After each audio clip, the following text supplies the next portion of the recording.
बिहार की राजनीति हमेशा से उतार चढ़ाव, उम्मीदों, समीकरणों और अप्रत्याशित मोड़ों से भरी रही है। लेकिन 2025 का विधानसभा चुनाव इन सभी से कई ज्यादा जटिल, रोमांचक और बेहद पेचीदा साबित हुआ। चुनावी रण में उतरी हर पार्टी, चाहे बीजेपी हो, कांग्रेस हो या राजद और जेडीयू, सभी ने अपनी पूरी ताकत, रणनीति और राजनीतिक पूंजी झोंक दी। इस बार मतदाताओं का मूड समझ पाना आसान नहीं था। बड़े बड़े नेताओं की रैलियों की भीड़ हो या सोशल मीडिया पर फैली चुनावी हाइप, हर जगह एक सवाल गूंज रहा था कि क्या राहुल फैक्टर इस बार बिहार में चमत्कार दिखाएगा। कारण साफ था, बीते कई महीनों से कांग्रेस सांसद राहुल गांधी लगातार वोट चोरी के मुद्दे पर हमलावर थे। उन्होंने प्रेस कॉन्फ्रेंस कर चौंकाने वाले दावे किए, बिहार में कई रैलियां की और फिर अचानक चुनाव से ठीक पहले हाइड्रोजन बम जैसा बयान देते हुए केंद्र सरकार और चुनाव आयोग पर सीधे निशाना साध दिया। उनके बयान, आरोप और भाषणों से राजनीतिक तापमान बढ़ चुका था। महागठबंधन के समर्थकों में उम्मीद थी कि बिहार इस बार बदलाव चुनेगा। कांग्रेस को विश्वास था कि राहुल गांधी का आक्रामक तेवर, चुनाव आयोग पर सवाल और वोट चोरी का मुद्दा जनता के मन पर असर करेगा। लेकिन लोकतंत्र की खूबसूरती ही यही है कि जनता का मत किसी भी अनुमान, किसी भी हाइप और किसी भी धारणा को एक पल में ध्वस्त कर सकता है। और ऐसा ही कुछ बिहार चुनाव के नतीजों में भी हमें देखने को मिला है। 14 नवंबर की सुबह जब मतगणना हुई तो शुरुआती रुझान आए तो पूरी तस्वीर बदली हुई थी। जिस राहुल फैक्टर को कांग्रेस अपना चुनावी हथियार बता रही थी, वही अब कांग्रेस के लिए सबसे बड़ी परीक्षा बन गया। नतीजे बता रहे थे कि मतदाताओं ने न राहुल गांधी के आरोपों पर भरोसा किया, न उनके चुनावी आख्यान पर। महागठबंधन के सभी दावे, रैलियां, बयान और नारों की चमक मतगणना के सामने फीकी पड़ चुकी थी। कांग्रेस के लिए झटका सिर्फ राजनीतिक नहीं बल्कि मनोवैज्ञानिक भी था। चुनाव आयोग के आंकड़े बताते हैं कि कांग्रेस सिर्फ 4 सीटों पर आगे चल रही थी, जबकि लोक जनशक्ति पार्टी रामविलास 20 सीटों पर मजबूत स्थिति में थी। वहीं एआईएमआईएम और जीतनराम मांझी की एचएएम दोनों 5-5 सीटों पर बढ़त बनाए हुए थे। अर्थात कांग्रेस उन पार्टियों से भी पीछे रह गई जिनका राज्य में संगठनात्मक ढांचा उनसे कई गुना छोटा माना जाता है। यानी कांग्रेस न सिर्फ एनडीए से हारी बल्कि उसकी राजनीतिक साख ने भी एक गंभीर धक्का झेला।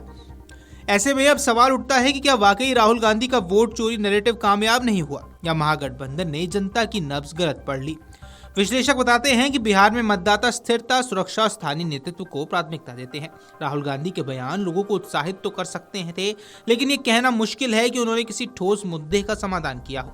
चुनाव आयोग पर सवाल उठना या केंद्र सरकार पर निशाना साधना ये एक बात है, लेकिन बिहार का मतदाता अपने घर, रोजगार, सुरक्षा और विकास जैसे मुद्दों पर वोट करता है और एनडीए ने इन सब पर मजबूत नैरेटिव बनाए रखा।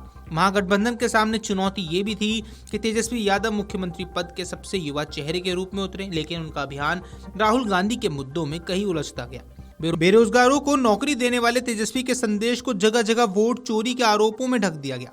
अब कई विशेषज्ञ ये भी मानते हैं कि इससे विपक्ष का फोकस बिखर गया। जहां उन्हें जमीन पर बेरोजगारी और महंगाई जैसे मुद्दों पर जोर देना चाहिए था, वहीं महागठबंधन लगातार सिस्टम ने हमें हराया वाले नैरेटिव में फंस गया। उधर बीजेपी और जेडीयू ने न सिर्फ अपनी जमीनी पकड़ मजबूत बनाई रखी बल्कि सुशासन, स्थिरता और विकास के संदेशों को लगातार आगे बढ़ाया।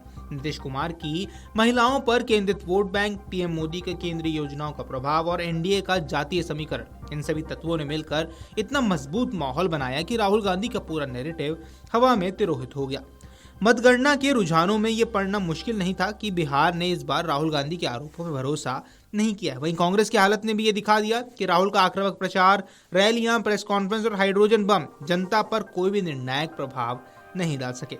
नतीजा यह हुआ कि कांग्रेस किनारे पड़ गई, महागठबंधन कमजोर हो गया और तेजस्वी यादव का मुख्यमंत्री बनने का सपना फिर से टूट गया। और ये कहना गलत नहीं होगा कि एनडीए ने बिहार में राहुल फैक्टर को पूरी तरह समाप्त कर दिया।